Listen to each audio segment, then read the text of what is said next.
This is RTV6 News at 11, working for you. New at 11, a legendary Indianapolis restaurant needs help to take care of its employees who will be out of work. Country Kitchen on the city's north side will remain closed for months after a serious fire. RTV6's Cameron Riddle explains how you can help the restaurant's workers who are used to being the ones giving back to their community. On the corner of 19th and College, it normally smells like soul food. But tonight, the only smell in the air is the smell of the charred remains of this burnt-up restaurant. Now, a week after the Country Kitchen fire, fans of the restaurant are already planning its comeback. Indianapolis has stood up and represented it. People want to help this organization. They've eaten here. They've had events here. They've felt at home at the Country Kitchen. Regina Marsh is among the volunteers organizing a donation drive-by for the employees of the Country Kitchen soul food restaurant. The fire that tore through the Indianapolis landmark last week did enough damage that the building now has to be gutted and completely remodeled.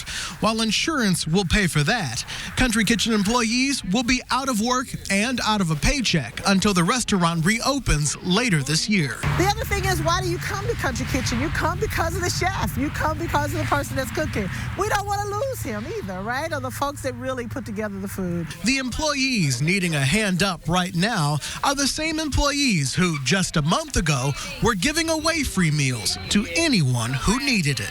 You know, we serve up to 3,000 people every Christmas for the last 11 years. I've been here since the first day. And there are people who volunteer that are here every year. Like, if I don't spend Christmas with them, I feel like it's not real Christmas. That's one of the many reasons multiple organizations, including RTV6 media partner Radio 1, will be collecting donations exclusively for Country Kitchen's 20 employees. Organizers wanted the giving to be so easy, you won't even have to get out of your car.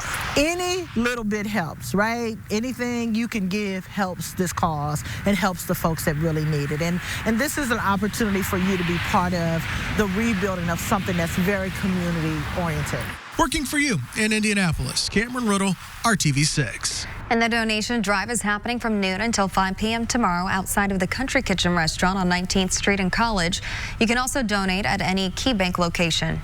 And new at 11, investigators say Cub Scouts were learning how to stop, drop, and roll when a fire started at a school on the south side of Indianapolis. Crews say 19 kids and 30 adults were inside St. Jude Catholic School when they smelled smoke at around 7 o'clock tonight. They evacuated safely. Firefighters say a pile of decorative straw in a storage room spontaneously combusted, starting that fire. The school will be closed tomorrow. And another reminder to pet owners about the dangers of cold temperatures. Indianapolis Animal Care Services is getting extra help responding to calls about pets left outside amid the cold snap. Today, RTV6 rode along with the group Friends of Indianapolis Dogs Outside, also known as FIDO. When FIDO workers see animal ordinance violations, they try to work with pet owners by educating them and providing supplies. The goal is to help keep pets safe with their families. We offer services like inside training crates to help people bring their dogs inside the house that might not otherwise do that because they're not house trained. We also offer, warm dog houses, straw bedding for when dogs are outside. For more information about how to get help from FIDO, go to the RTV6 app and click on this story.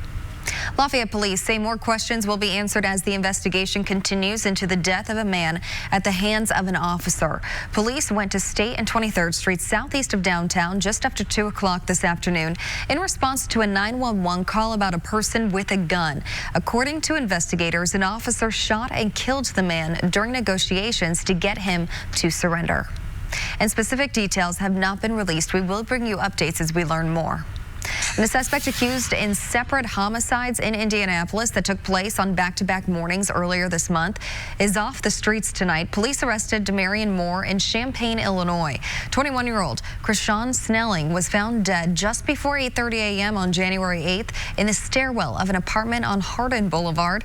Then just after 10:30 the next morning, 24-year-old Shawnee Scott was found shot to death about 5 miles away on Westmore Drive. Moore faces charges in both cases. Parking, as you know, at downtown Noblesville changes tomorrow. A new ordinance separates downtown parking into 3 locations, paid lots, free on-street spaces, and 2 consecutive hours of free parking per day. The Common Council approved the pilot program back in October, a few months after drivers told RTV6 that new parking enforcement technology caused problems. You can find more information by clicking on this story in the RTV6 app. If it were up to us, we'd have more snow, more cold, less freezing rain, less freeze and thaw. That's what the director of the Department of Public Works told RTV6 last month when talking about tackling pothole season. Tomorrow, Dan Parker will answer more questions about the current status of pothole and street maintenance. In December, Parker also told RTV6 this year's budget is allowing the department to increase staff. We have even more personnel to come on to DPW to help us with getting work done. So we're creating a second shift at DPW. Folks will be working from 4 to 12:30 at night to get additional work done. As always, you can report potholes by downloading the Request Indy app or by calling the Mayor's Action Center. Also happening tomorrow, Indiana Governor Eric Holcomb plans to officially file for re-election. The Holcomb campaign says he will submit thousands of certified petition signatures for ballot placement from citizens across Indiana. The impeachment trial of President Trump essentially starts tomorrow. ABC's Serena Marshall reports as proceedings move forward, the president is not in Washington tonight. Leaving the impeachment trial behind him, President Trump heading to Switzerland Monday night, attending the World Economic Forum. And as he was taking off, the format for the trial landing on Capitol Hill. The majority leader offering a compressed schedule, giving each side 24 hours over 2 days to make their case, followed by 16 hours of senator questions. The president's legal team offering the first glimpse of their defense, that the president did nothing wrong, did not commit a crime, and that even the Democrats' argument of abuse of power does not rise to an impeachable offense, something one of his lawyers, Alan Dershowitz, maintained over the weekend. The articles of impeachment are 2 non-criminal actions. But Dershowitz, who previously defended O.J. and Jeffrey Epstein, argued the opposite during the Clinton impeachment. Certainly doesn't have to be a crime if you have somebody who completely corrupts the office of president. Pressed Monday on if his client abused his power. I'm not going to answer that question yes or no. It's irrelevant. Democrats argue the president's defense is a chilling assertion and dead wrong, that the facts are indisputable and the evidence is overwhelming, as they continue to push for additional witnesses, saying only if the Senate sees and hears all relevant evidence, only if it insists upon the whole truth, can it render impartial justice. A trial where there's no evidence, no existing record, and no new evidence, no witnesses, no documents. That isn't a trial at all. It's a cover-up. The debate on witnesses is expected to happen later in the trial, and it will likely still come down to 4 moderate Republicans, like Alaska Senator Lisa Murkowski, who said she's open to hearing from new witnesses like the president's former national security advisor, John Bolton, and that she takes her constitutional oath very, very seriously. Serena Marshall, ABC News, Washington. Before leaving for the World Economic Forum, President Trump marked Dr. Martin Luther King Jr. Day. He and Vice President Mike Pence made an unscheduled visit to the MLK Memorial in Washington, D.C. Also at the memorial today, the MLK Foundation held its annual wreath-laying ceremony honoring the civil rights icon.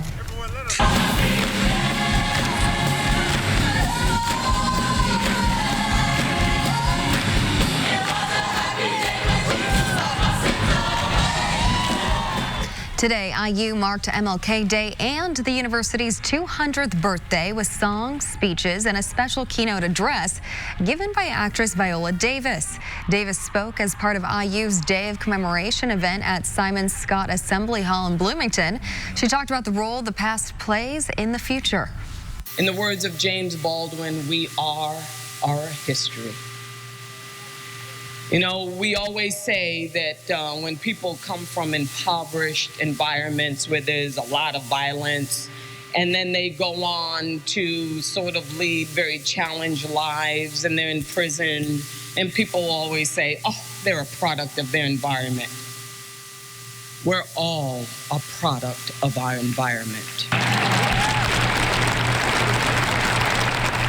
Before her speech, IU President Dr. Michael McRobbie presented Davis with an honorary doctorate. It's just not safe, and we just assume people stay off that ice. No ice is safe ice. Working for you, first responders show and explain why frozen ponds, rivers, and lakes are so dangerous in central Indiana.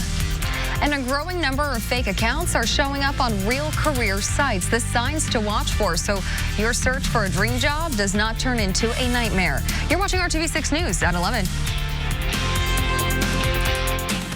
Toyota, let's go places. This is RTV6 News at 11, working for you. Welcome back. This winter has been mild for the most part, but first responders say temperature swings like the one we're going through can make an already dangerous situation even worse. That's why emergency officials are reminding everyone to stay off frozen waterways. We joined the Wayne Township Fire Department as they trained in the icy waters to keep you and your family safe this winter. In central Indiana, there's no safe ice. It just thaws and freezes too much. That is why it is so important for first responders to take advantage of weather that allows them to train for the worst case scenario and prepare for ice rescues. Depending on the size of the individual, it can be just a couple minutes before hypothermia sets in and that individual loses all ability to even communicate, self-rescue themselves. So the cold water will have a dramatic effect on an individual. And that's why we wear the cold water suits we wear.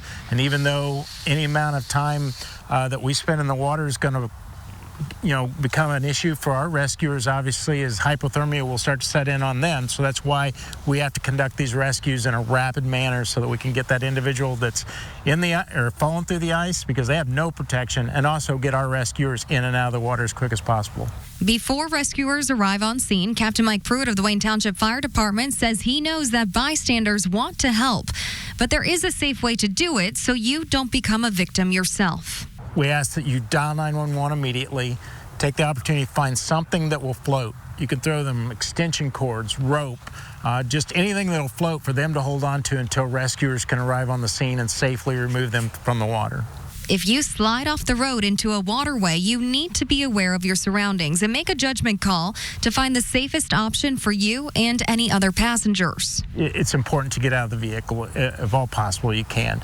But in many cases, our ponds aren't that deep. So if the car does go into the water, if you're safe in that car and you don't have it filling full of water, then you sit tight until someone can rescue you. Rescue crews also want to remind everyone that retention ponds are not for recreational use, and no one, including kids, should be on them at any time. If you do see children out on the ice in your neighborhoods, take action quickly, get them off the ice. If they're not going to listen to you, then that's where we need to call 911 and report these individuals. And if your pet or someone else's winds up on the ice, do not go after them. Either try to call the animal off the ice, or if they fall through, call 911. We know what happens when any type of animal gets in distress, that people are going to make an attempt to try to save that animal. So we are equipped to come and help wherever we can with an animal, but with human beings who fall through the ice, this is something we encounter in the state of Indiana every year. We know that those stories are going to play out with someone falling through the ice, and many times it ends in a tragic situation because people just didn't pay attention to the conditions. And Captain Pruitt also says that experienced recreational fishermen should have a good working knowledge of ice conditions if they do choose to go ice fishing. You are asked to make sure you go out with a flotation device and have a means of communication ready for an emergency. Otherwise, there is no reason anyone should be out on any ice or waterway this winter. Yeah, so we had our temperatures into single digits yesterday morning. We've been in the teens then for a while. We're going to weaken the ice, whatever's left by the end of the week, as temperatures get back into the mid-40s. It felt a whole lot different today, didn't it? I'm going to assume your answer is yes, Kevin. Temperature is still at 25 degrees right now in Indianapolis. Remember, we didn't make it out of the lower teens during the day yesterday. Have you noticed a few snow flurries around tonight as well? Nothing of consequence, just an indication that we're still squeezing some moisture out of this cold and relatively dry air. This coming from the lake, as well as cloud cover. So tomorrow morning, we'll have more clouds than in the afternoon. We'll have to be patient and wait on the sunshine. It was nice to see that through the first half of today. Then the clouds came streaming back into the picture. Don't forget the RTV6 app. It's good to use. Whenever you need some hourly information, it's there for you. Doesn't have to be when we have severe weather active weather. During the day tomorrow, again, more clouds in the morning. Temperatures will be in the upper teens. As we get late morning, we begin to see some breaks in the cloud cover. And in the afternoon, temperatures make their move at 32 with more in the way of sunshine. Let's talk about some headlines here. The next system will arrive Thursday night. That will bring with it rain and snow potential. The greatest chance of snow will be Thursday night into Friday morning, and then again Friday night into Saturday morning as the cold air hangs around. 1 o'clock in the morning Thursday, you can see everything still back to the west, and I play it out to Thursday morning at 7 a.m. still west of the Wabash River. But as we get to Thursday night and into Friday morning, that's when it will start to push into the Hoosier State. Temperatures tomorrow at the freezing mark. We'll take that. Wednesday, 38 degrees. Warmest day within the 7-day planner occurs on Thursday with a 44-degree high. Lots of cloud cover. First thing in the morning, there is the gray of the cloud cover, and notice it's a thin strip there that hangs with us through mid-morning. Then we'll start to see more sunshine just about everywhere. Temperatures by late morning at 28. Afternoon high within 3 degrees of average temperatures for this time of the year. And it will be a light wind that makes it a little more enjoyable to go with that sunshine in the afternoon. Tuesday, temperatures from north to south, only about a 2 to 3 degree temperature spread. Wednesday, a little more sunshine consistently through the day. Temperature warmer. 38 for the high, and temperatures a little above average until we get to Thursday, where temperatures will peak. The space station flyover Wednesday evening, 6:35 is when it will appear. I'm just kind of mentioning this so I don't forget, but I'll also bring it up as a topic tomorrow night. It's on my Facebook page as well. It's always kind of family fun, and it's free to watch that bright white light zip across the sky, the space station. 38 Saturday, rain snow mix around. Sunday temperature right at 40 with mostly cloudy skies. If we see both rain and snow, temperatures right now look to be above freezing, which means the snow would be melting on contact. But we'll wait and see how these temperatures may change a little bit, and that will be due to the storm track, whether it stays more to the south of us, pulls in some colder air, or a little more to the north. But really in the 7-day planner, that's the only system to watch right now. Warmer temperatures. I think we'll take it for now. No Arctic blasts here in the near future. All right, Dave's here with sports. I am indeed. Add another Colt heading to the Pro Bowl this week with the Chiefs' Travis Kelce playing in next week's Super Bowl. Spot opened up, taken now by Indy's own Jack Doyle. His second trip to the All-Star game. Started all 16 games for the Colts this past season as he joins Quentin Nelson, Ryan Kelly, and Darius Leonard down there. Game is 3 o'clock Sunday live right here on RTV6 and ABC. Look forward to that. Hey, good evening to you. Tough back-to-back for the Blue and Gold after beating the team with the 3rd best record in the West last night. Tonight, they had the team with a 4th best record. And a couple of familiar faces on the other side as well. The Salt Lake. Bojan Bogdanovic now calls home. So many big shots with the Pacers over the last couple of years. And pulling a little Vic. Yeah, the hard drive right by T.J. Warren. Pacers looked slow out of the gate. Again, tough back-to-back. Bojan had 16. And who can forget former Lawrence North star Mike Conley, now in Utah, step back over Doug McDermott. He had 14 off the bench. Pacers were led by Miles Turner with just 12. Not good. Pacers lose big, 118-88. They're at Phoenix on Wednesday. Big and busy week as well for the Boilers. Friday they host Wisconsin. Tomorrow night they host 21st-ranked Illinois, who they just lost to by 26 a couple weeks ago. You know, just come out and fight. You know, they're going to come out and be scrappy. You know, obviously, they can execute. We know what they're doing.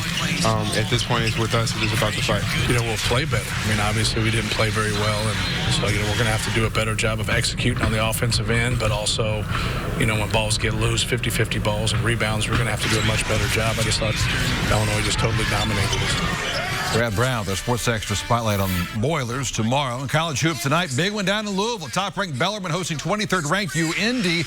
Bellarmine's Ethan Claycomb knocks down the 3. Vincent's native tied it up, going to overtime in OT. UIndy in the dark uni. That's Marcus Latham with a crossover in the hangar, and UIndy upsets the top-ranked and undefeated Knights, 81-76. Greyhounds improved to 12-4. They host Drury coming up on Thursday night. Hey, finally tonight, first and foremost, from the association, some rare company tonight in Houston, where the Rockets' Russell Westbrook had 32 points, 12 assists, 11 boards. He now has a triple-double against every team in the NBA. Only one other player in the history of the game can claim that. That, of course, is LeBron James. All of this, though, comes at a loss. Westbrook's old team, the Thunder, beat him 112-107. The News at 11 continues after that. Promotion for just $259 a month. Hiring Hoosiers is connecting you to job opportunities across central Indiana. A job fair will be held in Lebanon tomorrow as a retailer prepares to open a new store. The fair goes from 11 to 8 at the Goodies location in Village North Shopping Center. That store is being converted into a Gordman's, which is set to open on March 17th. The company says it offers flexible schedules and benefits, including an associate discount.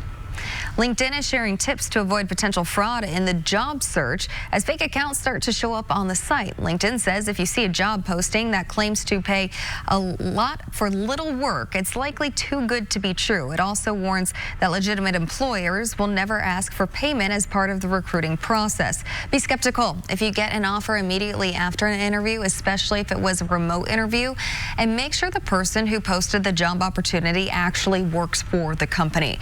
And one of the biggest red flags about a fake posting is bad grammar. And the growing popularity of plant-based meat alternatives could create new jobs. Impossible Foods is launching new products to keep up with demand, and its competitor, Beyond Meat, is teaming up with more fast food chains and grocery stores. Consumer reporter Mary Maloney shows you how the companies are changing the way we shop and eat. Meatless products are sizzling hot. Sales of plant-based foods grew 11% from 2018 to 2019. A United Nations report finds that alternatives to meat will grow so much that by 2040, 60% of the world's meat likely won't come from slaughtered animals. Impossible Foods is seeing so much success that it's working on fake bacon in the same month that it unveiled its pig-free pork. It's made from soy protein, coconut fat, sunflower oil, as well as our secret or magic ingredient called heme. As we grow, we're trying to introduce new alternatives in the meat category so that we can replace animals by the year 2035. Impossible Foods says demand is so high it's causing a shortage, as Burger King announced plans to roll out an Impossible Burger nationally. Its competitor, Beyond Meat, is also savoring meaty success. Its strategy? Sell plant-based products where meat eaters are actually shopping.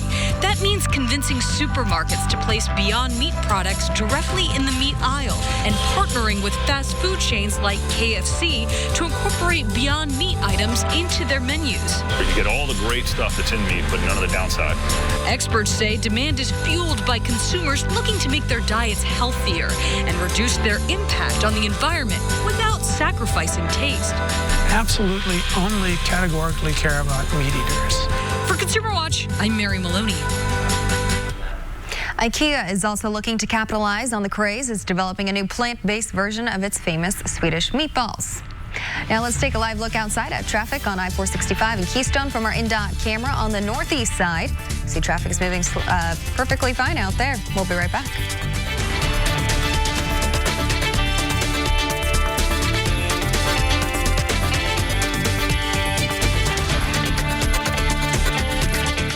Really pick the perfect match that will set them up for success.